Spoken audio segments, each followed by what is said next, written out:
안녕하세요. 글곰입니다. 네, 오늘도 여러분에게 인사드리고 있습니다.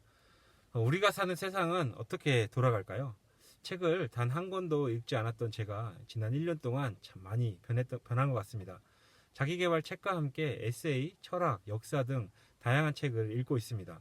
물론 한 번에 이해가 되지 않습니다. 모르는 단어도 나오고 전혀 접해보지 않았던 내용들도 나오고 있습니다.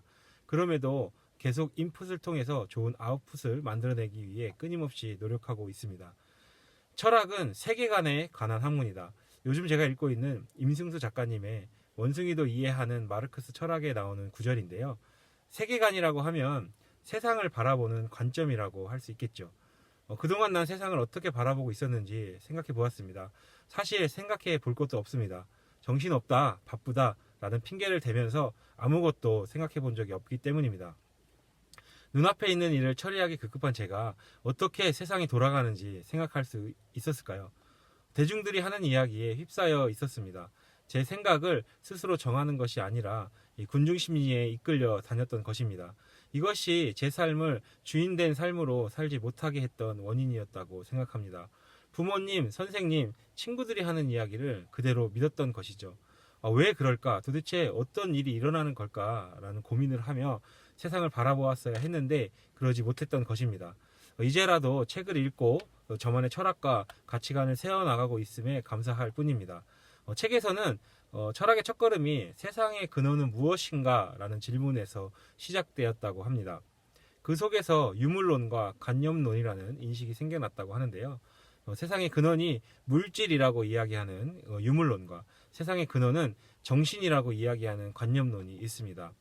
마치 과학과 종교 간의 관계라고 할 수 있습니다. 어떤 것이 맞다 틀리다를 이 자리에서 논하고 싶지는 않습니다. 다만 둘의 차이를 이해하고 나는 어떻게 생각하는지 공부하며 배워나가야 한다는 것이죠. 이것이 책을 읽는 이유고 글을 쓰는 이유라고 생각합니다. 모르던 것을 배우고 알고 있었던 것을 다시 한번 확인하는 것입니다. 그리고 실제 우리 삶에 적용시켜 보는 것이죠. 안타깝게도 우리나라 독서율이 점점 떨어지고 있다고 합니다. 저 또한 단 한 권도 1년에 읽지 않았던 삶을 살았습니다. 지금의 삶을 변화시키기 위해서 책을 읽기로 결심하고 시간과 에너지를 쏟고 있습니다. 오늘의 나를 읽게 한 것은 우리 마을 도서관이다. 독서하는 습관은 하버드 대학 졸업장보다 더 소중하다라며 빌 게이츠가 이야기했습니다. 투자자 워런 버핏도 독서를 이기는 것은 없다라는 이야기를 했는데요. 독서를 통해서 세상이 어떻게 돌아가는지 알아채고 있습니다. 다가올 세상이 어떻게 바뀌는지 예측하기도 합니다. 부자들이 책을 더 많이 읽는다는 기사를 최근에 읽었는데요. 시간적 여유가 있어서 책을 많이 읽는 걸까요? 아니면 책을 많이 읽었기 때문에 시간적 여유를 가질 수 있었던 걸까요? 전 후자라고 생각합니다. 읽고 쓰며 생각하고 쓰는 삶을 통해서 시간을 얻고 경제적 자유를 얻어냈다고 생각합니다.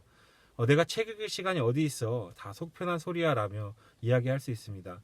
그러나 늦지 않았습니다. 지금부터 한 글자씩 읽어나가면 어떨까요? 우리도 세상을 바라보는 눈을 키워서 경제적 자유를 이루고 시간적 여유를 갖는 삶을 살아가길 소망합니다. 철학, 경제, 경영, 인문학 등 다양한 책을 읽으며 생각의 크기를 키워나가는 저와 여러분이 되길 소망합니다. 오늘도 삶의 자리에서 생각을 키워나가고 있는 당신을 응원합니다.